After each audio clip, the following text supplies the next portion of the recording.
Kata Rowling, kita tidak memerlukan magic, kita tidak memerlukan sihir untuk mengubah dunia kita. Kita sudah punya semua kekuatan yang kita butuhkan dalam diri kita. Jadi, kita ingin dunia ini wajahnya seperti apa? Kuncinya ada di kita. Kita ingin seperti apa saja, kita punya kekuatan, kita punya potensi untuk itu. Kita ingin membangun dunia menjadi sangat indah atau hancur lebur, sama-sama kita punya daya untuk melakukannya. Tidak harus nunggu belajar ilmu sihir kayak Harry Potter itu, tidak harus. Engkau bisa sudah. Engkau memimpikan apapun, engkau bisa, engkau mampu. Nah, yang kedua, untuk mencapai tujuan yang belum pernah dicapai sebelumnya, engkau harus mulai melakukan apa yang belum pernah engkau lakukan sebelumnya. Ini dari Stephen Covey yang menulis buku populer sekali, judulnya The 7 Habits of Highly Effective People. Jadi menurut Stephen Covey, ya kalau engkau ingin mencapai tujuan yang lebih tinggi, yang belum pernah dicapai sebelumnya, ya pertama-tama engkau harus melakukan apa yang belum pernah engkau lakukan sebelumnya.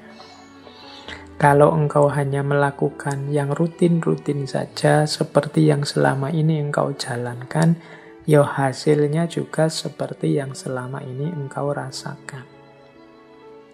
Ya wis mudahnya, kalau selama ini engkau belajarmu hanya 1 jam dan IP-mu 3 pas, mungkin kalau kamu tambahi belajar 2 jam, IP-mu di atas 3. Itu gampang-gampangannya ngono.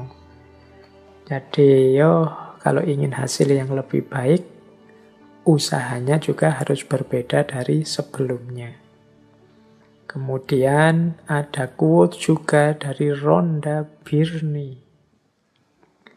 Menurut Rhonda Byrne, setiap kesempatan untuk mengubah hidupmu, setiap detik adalah kesempatan untuk mengubah hidupmu. Karena di setiap kesempatan engkau dapat mengubah caramu merasakan. Rhonda Byrne ini yang tadi saya sebut ya, beliau yang menulis buku The Secret yang populer sekali, termasuk acara televisi. Jadi setiap detik itu kita bisa berubah. Jangan menunggu besok. Kita ini kan ingin hidup ini, kalau bahasanya hadis itu yaumuhu khairun min amsihi. Hari ini lebih baik dari kemarin, dan hari esok lebih baik dari hari ini. Berubah terus-menerus. Jadi kita harus semakin baik, semakin baik. Bahkan katanya Rhonda Byrne, tidak hanya harian, setiap detik engkau bisa mengubah hidup kita. Misalnya, kalian mengalami peristiwa apa hari ini? Mengalami peristiwa diputus oleh pacarmu. Itu kan peristiwa yang mungkin kau tanggapi sebagai menyedihkan. Tapi detik ini juga bisa engkau ubah tanggapanmu itu bahwa ini peristiwa yang menyenangkan. Tergantung dirimu. Engkau melihatnya sebagai peristiwa menyedihkan, loh ya Pak, kita sudah sama-sama suka beberapa lama berdua, banyak kenangan yang sudah kita bikin, sekarang putus. Kamu melihat itunya terus engkau sedih. Padahal engkau kalau mau juga bisa, detik ini juga kamu ubah perspektifnya. Oh, alhamdulillah Pak, saya putus. Sudah lama sebenarnya, agak-agak bosan gimana gitu Pak. Loh ya, tergantung perspektifnya kan. Jadi engkau bisa mengubah hidupmu setiap detik engkau inginkan. Buktinya apa? Kita bisa mengubah cara kita merasakan hidup ini juga di setiap detiknya. Banyak uang itu susah atau senang, tergantung tanggapanmu dan bisa kamu ubah sewaktu-waktu. Punya wajah cakep itu susah apa senang, terkenal itu Susah apa senang? Itu kan bisa, tanggapanmu bisa berubah-ubah setiap waktu.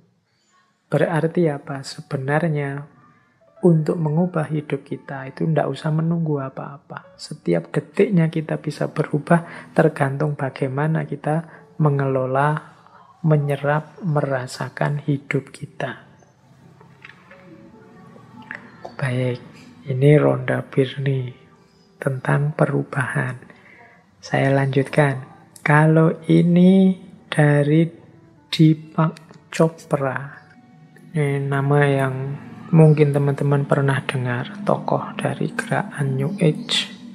Salah satu tokoh populer, penulis, juga bergerak di bidang pengobatan alternatif. Nah, Deepak Chopra, beberapa bukunya juga diterjemahkan dalam bahasa Indonesia. Beliau punya quotes begini. Kalau engkau ingin hidup bahagia, buatlah orang lain bahagia. Kalau engkau ingin menemukan orang yang tepat dalam hidupmu, jadilah orang yang tepat untuk orang lain. Kalau engkau ingin melihat perubahan di dunia, jadilah perubahan yang engkau inginkan itu. Nah, ini menurut Deepak Chopra, ya kalau kita ingin dunia ini damai, kalau kita ingin dunia ini tertib, kalau kita ingin dunia ini dengan segala ideal yang ada di kepala kita, pertama-tama yang harus kita ubah adalah diri kita sendiri. Kalau ingin dunia ini damai, yo kita jadi orang yang damai dulu. Kalau ingin dunia ini membahagiakan dan gembira, ya kita jadi orang yang bahagia dan gembira. Jadilah perubahan yang engkau inginkan itu. Tidak harus capek menceramai orang lain, tidak harus capek nuding-nuding orang lain kiri kanan. Ayo kita ubah diri kita sesuai ideal kehidupan dunia yang ada di kepala kita. Pak, Islam itu kan harusnya rahmatan lil alamin. Iya, oke. Pertama-tama jadilah muslim yang rahmatan lil alamin. Jadi ini caranya begitu. Perubahan diawali dari diri kita sendiri. Nah, ditegaskan nanti selanjutnya di quotes itu ada Martin Luther King Jr. Menurut Martin Luther King, ambillah langkah pertama dengan yakin. Tidak harus engkau melihat semua anak tangga, hanya lakukan saja langkah pertama. Kita ini kan sering ragu-ragu, mau mengubah hidup, mau apalagi mancang cita-cita, mau memimpikan sesuatu. Itu saya sebut tadi banyak tidak berani.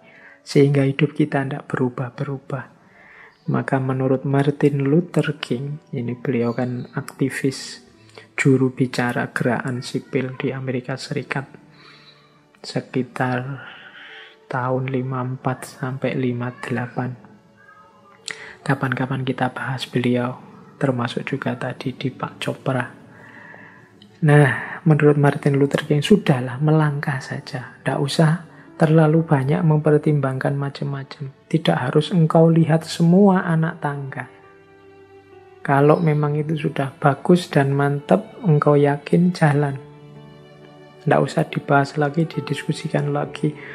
Dicari semua kemungkinan konsekuensinya, malah tidak jalan-jalan. Katanya Martin Luther, ambil langkah pertama.